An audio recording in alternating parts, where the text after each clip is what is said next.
Hello everybody, Bob Parkinson with Phoenix Driver Training. I'm here with some of our instructors, Lance, Johnny Duran, Ethan Delgado, and some of our friends from Daisy Mountain, Dan and Jake.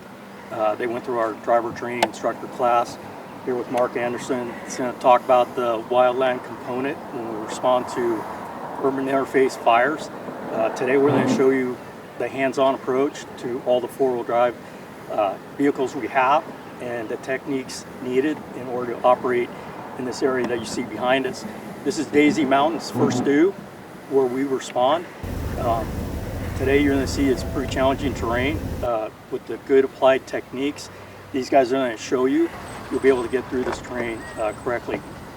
Nationwide, we get a lot of wildland deaths due to overcommitting our assets, and we become an exposure. We don't want to do that. So if we have to retreat, there's proper techniques that we can do if we have to bail and get out before we become an exposure. Hello, I'm Mark Anderson, the car 919 for B-Shift. Today we're just going to work with driver's training on four-wheel drive operations. When we do use our brush trucks, that typically means that we're doing a direct attack. In that situation, we do a pump and roll, use progressive hose packs, or support hose lays if possible. When we do a direct attack, we want to make sure that we're in vegetation that is burning below 4 to 5 feet in flame length. We have a safety zone close by. We have a lookout. You can see where the main fire's at, where the crews are working at, and is able to relay any information on wind shifts or weather conditions that might change. So we're going to put out some modules on more in-depth tactics and strategies, so pay attention to those when those get rolled out as well. We're here with Brush 55. We've just exited the asphalt and now we're on soft ground. We want to talk about engaging our four-wheel drive system correctly. First step, once we exit the pavement, we're going to stop the truck.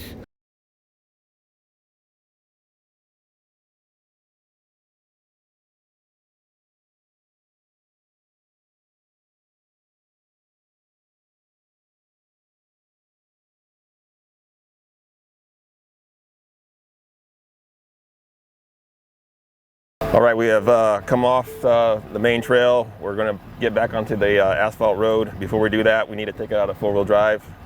We put in neutral and switch over back to 2 high, and then back into park. And then we need to go outside and unlock the hubs on both sides. The hubs are in here. About a quarter turn.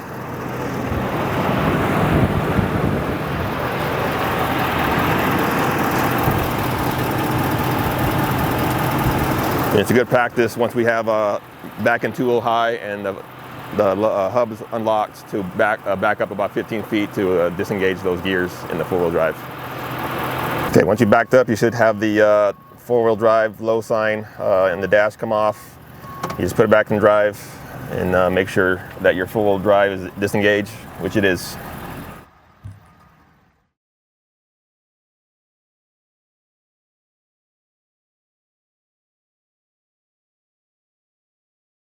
Efren Delgado. Hey guys, today we're going to be talking about Brush Engine 56 and showing you guys how to properly engage the four-wheel drive. First thing you want to do is come to a complete stop, put it in neutral, and engage the air brake. Then you want to activate 4 low. You can hear and feel a click. You can also look for the engagement of the low range light in the upper right corner of your dash. Next thing you want to do is engage your second rocker. It'll say 4x4 engage, and it's labeled all-wheel drive. What that does is locks the front wheel, so now you're in 4-wheel low. The last rocker panel that we have on here is to lock the rear differential. That is to be used in a last resort. If you're stuck or nearly stuck, you can engage that by pressing up, and again, listening and hearing and feeling that click in. To disengage, you just simply press the rocker up again. The LED light will come off. That's how you know it's off. Locking the rear differential should be a last case resort. There's some issues where you can get into trouble. If you're on an uphill lie or a slope and that's locked and engaged, none of the wheels will act independently. They'll all lock together. have a tendency to slide down, act as a tractor, and that could be not a good situation. So again, locking that rear differential is going to be a last resort and on a non-slope or uphill lie. Now we're ready to go. Hey guys, now we're going to talk about how to properly disengage the four-wheel drive on Brush Engine 56. You want to come to a complete stop, put it in neutral, set the air brake. Go ahead and disengage your all-wheel drive, the four-wheel drive rocker, by pressing down. Then you want to go over to the low and high range and press that down as well. You should see your light deactivate and you should hear a click. At this point, you can disengage the air brake, put it in drive, and slowly roll forward to hear if it disengages. If it doesn't disengage, put it in neutral, set the air brake, release the air brake, put it in reverse, roll back about 10 to 15 feet, and that should disengage it at this point. An important thing to note is that if you do not activate the air brake at any time when you're trying to disengage your four-wheel drive, it will not disengage. All right guys, here we're at our first wash with a pretty good dip. We're going to use our spotters in the front. We have Jake and Johnny. They're going to be the front and rear spotters as we navigate this terrain to try to create the most space we can for our differential and drivetrain. So Jake's navigating the brush truck to every bump he can to create that space.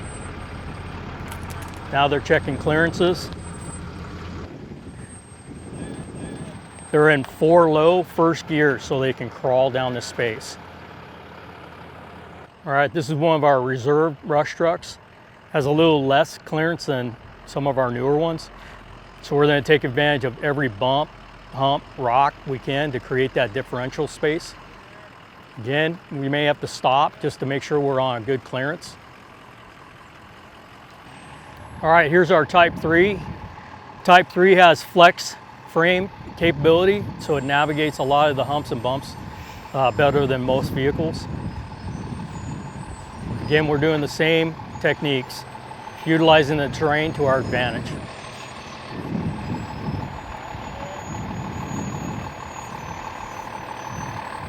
All right, right now we got our brand new 55 truck coming down, navigating the same terrain.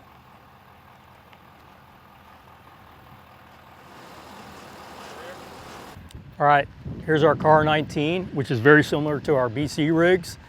We'll see the clearance on this. Same techniques.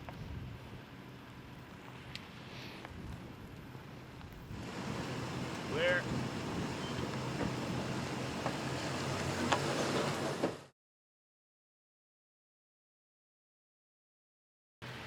Okay, so now we're in the into the wash. So we always want to deflate the tires about 25%, create a bigger footprint for our tires to navigate through all different types of terrain, like rocky conditions, sandy conditions, muddy, wet, all these terrains that we need a wider footprint with our tires. So always best practice, bring them down about 25%. We'll be carrying SCBA bottles with regulators to reinflate our tires when we get back roadside.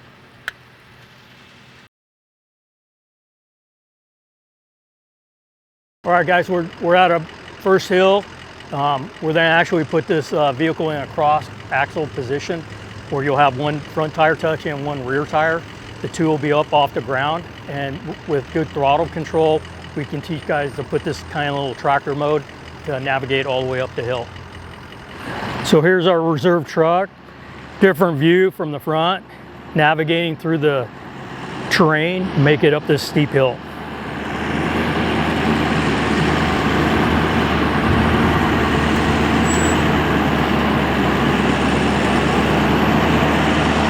You can see he's got to navigate to every high side in order to create the space needed for the differential.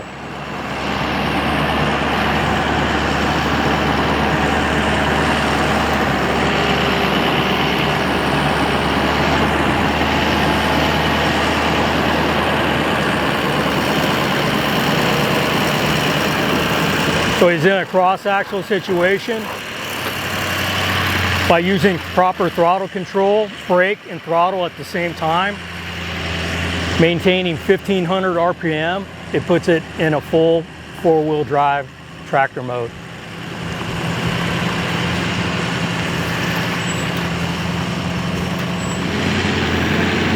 All right, we got Efren navigating the same steep hill, taking a little bit of a different line. You can kind of see the tires lifting off. We're definitely in a cross-axle situation. By him navigating the proper line, keeping RPMs at 1500 RPM, just slightly laying off the brake, throttle and brake at the same time, all 6 tires are working together.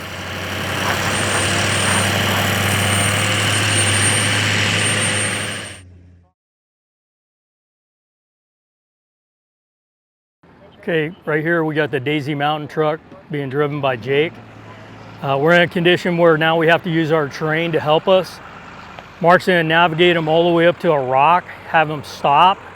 He'll crawl over the rock in order to create differential space. Using the terrain to our advantage. He'll butt the rock and then crawl right over it.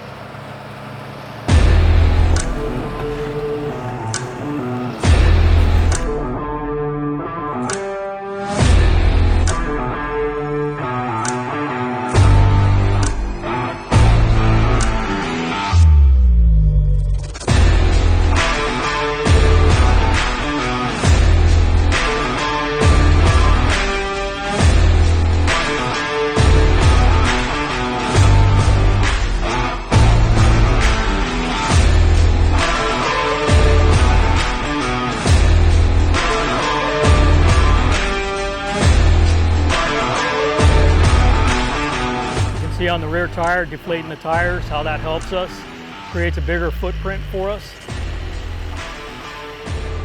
All right guys, here's our Type 3 Brush Engine 56. We're gonna take it on the same terrain. This is where that flex frame technology really helps us when we drop into holes.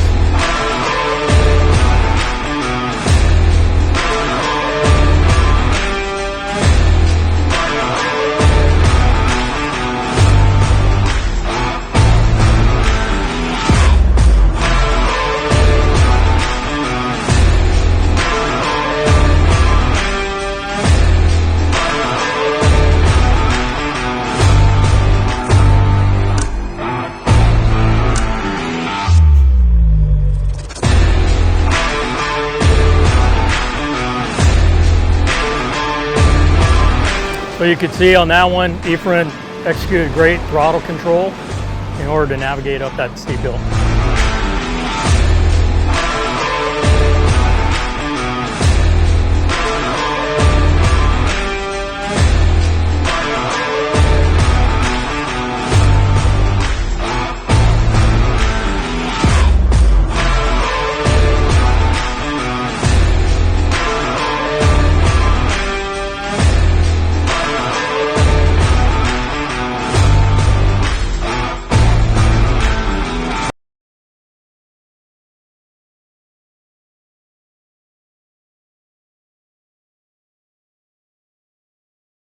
Okay, so what Mark's going to demonstrate is when we park on a hill, we want to have the best advantage for our transmission. So he's going to get up to the hill where he needs to park.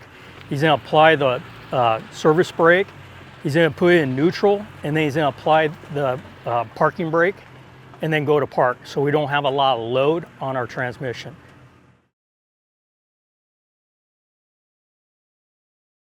All right, my name is Dan Castles. I'm an engineer paramedic at Daisy Mountain. Today we're doing some off-road training. We're going to be descending a hill, and then we're going to back up the hill. So what happens is you're following rigs in and you end up getting to an area where other rigs cannot go any farther for a drop-off or fire conditions, or just something happens where you're not going to be able to make it. So you have to back out of the area you're at. All right, so first thing you want to do is make sure you're in manual and you want to be in first gear going down the hill. What that does is use the engine braking with the transmission so you're not sliding and stuff. And then the two-footed technique where you have your foot on the brake and you have foot on the gas, and we're calling that tractor mode, where you just bring your RPMs up a little bit when you need to, and that keeps the front end from bouncing. So once you start going down the hill, you can just let your foot off the brake and gas and just kind of let it crawl down the hill, and using your brake to keep it from bouncing and stuff. So you can see how much control you have using the brake as your throttle where you're not bouncing the front end. If you weren't using your brake, then the front end starts bouncing, you start losing control and stuff. So if you stop right here, say we got a bunch of trucks in front or we're the lead truck and we can't go any farther, there's terrain that we can't cross because it's going to bottom out the truck. So now you're going to use your parking brake, you'll push it down about halfway and then kind of feel, yep, put it in reverse and now start backing up. What that does is the rear brakes are locked up, you don't need to use your brake now, and your front wheels will still be able to steer. If you started sliding with your service brake and you didn't have the parking brake on, you're going to lose control and you might slide down the hill. Sometimes you'll hear some squealing in the rear brakes, but that's okay. That doesn't hurt anything. Go ahead and give it some more gas.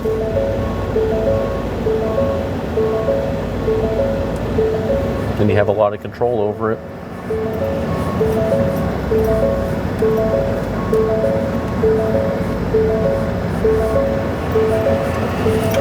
And of course, you're always using spotters when you're backing a vehicle.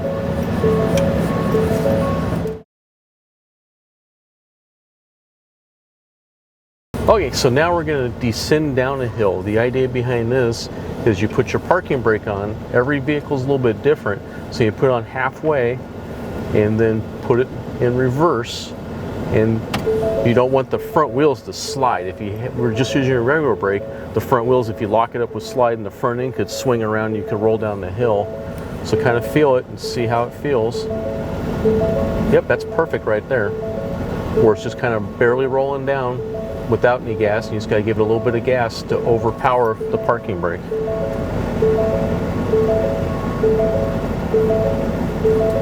And if for some reason it starts going a little bit faster, just apply a little more brake.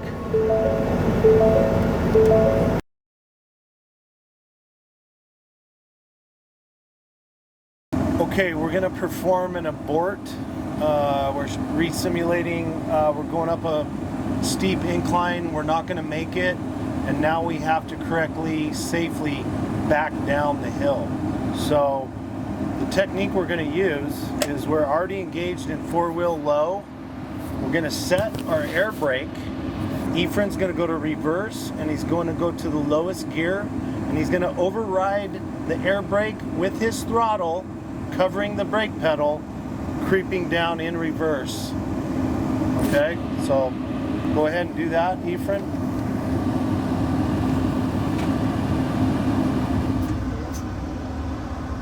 Air brake set, four-wheel drive, I'm in low, going to reverse, covering the brake. How many RPMs? 1500 RPMs.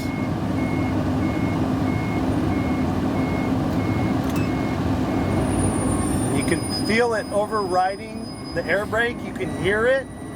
It doesn't sound normal, but it does not hurt the truck.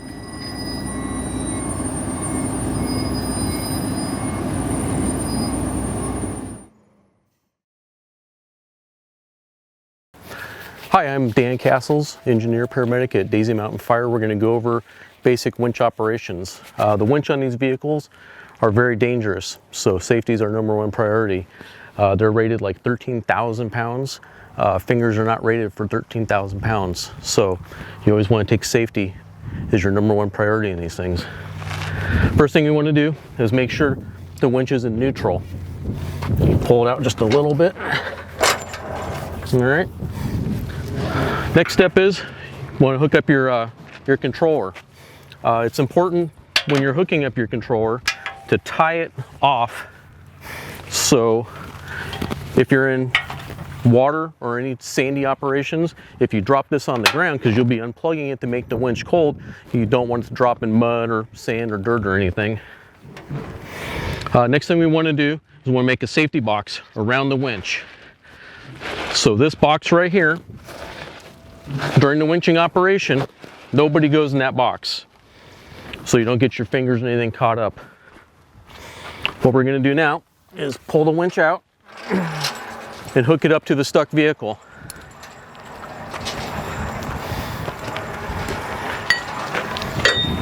We'll have Johnny put the pin in, tighten it up. When you tighten it up, you want to make sure it's not completely tight, just unloosen it just a little bit, all right? And then hook your winch line into it, all right? Another important thing, always wear gloves when you're doing the winching operation, because these steel cables will get a little bit of fray in them just moving back and forth. It's having a couple little wires out, no big deal, but you don't want any cuts in the wires or anything. It's always two-way contract when you're doing a winching operation. So when you plug it in, you go, winch going hot.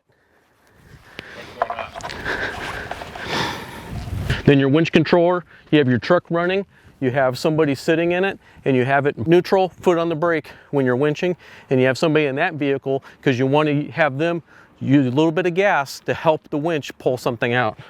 Make sure it is in gear. All right, winching.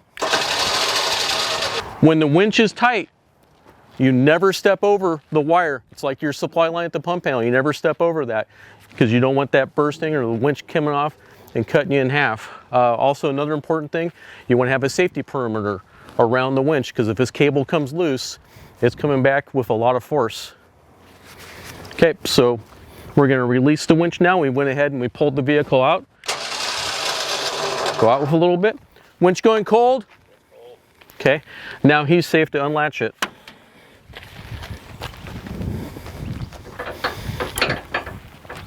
He'll drop it on the ground there. Okay, now we're going to wind the winch up. Okay, winch going hot. So what you want to do is take some lead out. We'll hold it in one hand. You're going to do a hand over hand technique. So as you're winding it in,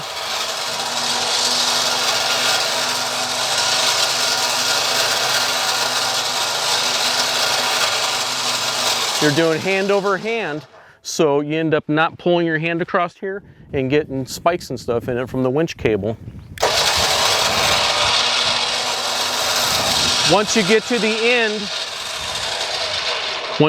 end, you bring it in until it gets in that box, then you drop it, and then you bump it in.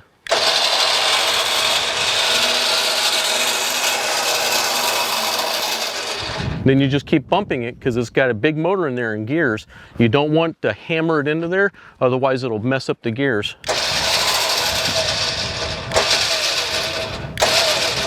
Right there, now you're done. Now you come out, winch going cold, then unplug it, secure everything back up, put your dust cover on, then you're able to come in the box, then you put it in neutral. You always store it in neutral, so if somebody did run it in too tight, it doesn't cause the gears to stick. If you had it in there, if later on, you know, rattling and stuff, it'll cause the gears to stick, and you may not be able to undo it. So you always run it in neutral when you're finished. That's basic winch operations.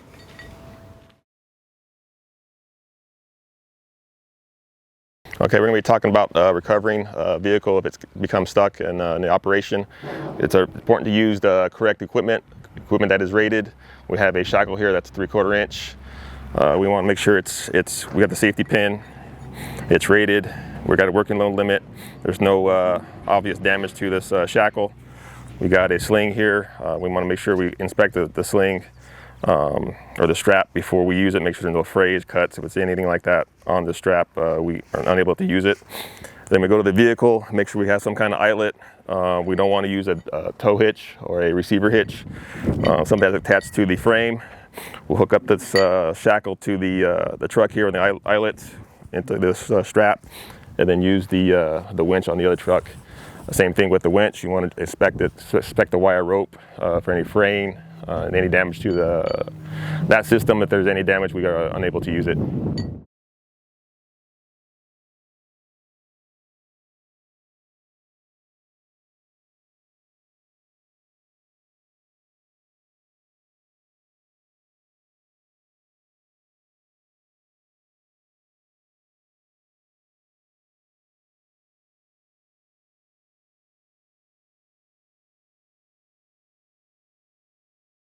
So as you can see, we are pretty well committed beyond the road where we started out at. You can see the structures on the other side of the road. That's more likely what we're going to be putting ourselves in to protect. So at some point we have to make a decision, is it worth it to keep going on the same route that we're heading? So we need to look at our risk management plan. What values are at risk right now? What are we willing to risk to achieve that tactical objective?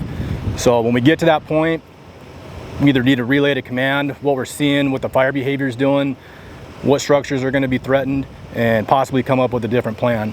What I do want to point out as well is the area that we were in was a drainage or a canyon. So when we get into those areas, those winds funnel and channel, creating a Venturi effect. So you're going to get a lot faster winds that preheat those fuels. So when you start to get spot fires, they're going to increase. That vegetation is going to be drier. Fire behavior is going to increase in activity. So you definitely don't want to put yourself in a situation where you're going to be stuck in a drainage. If you have the time, get out, walk it, make sure that you're not going to have any kind of obstacles that you can't get through, and just definitely be aware of what the fire is doing at all times. So that's why we always have a lookout. We always have communications with that lookout on the right channel. We have our escape routes, and we know where our safety zones are at. So as you can see, we're located underneath some pretty significant power lines. There's usually always accessible roads with power lines, but those also have their dangers. So if we are dealing with a lot of smoke, that smoke can conduct the electricity from the power lines to the ground. So avoid parking underneath them for an extended period of time when there is increased fire behavior. Be aware that those power lines could drop. It does take a while for our utility companies to redirect that electricity. So this is something that we always want to make sure that we're aware of and we understand those risks and those hazards.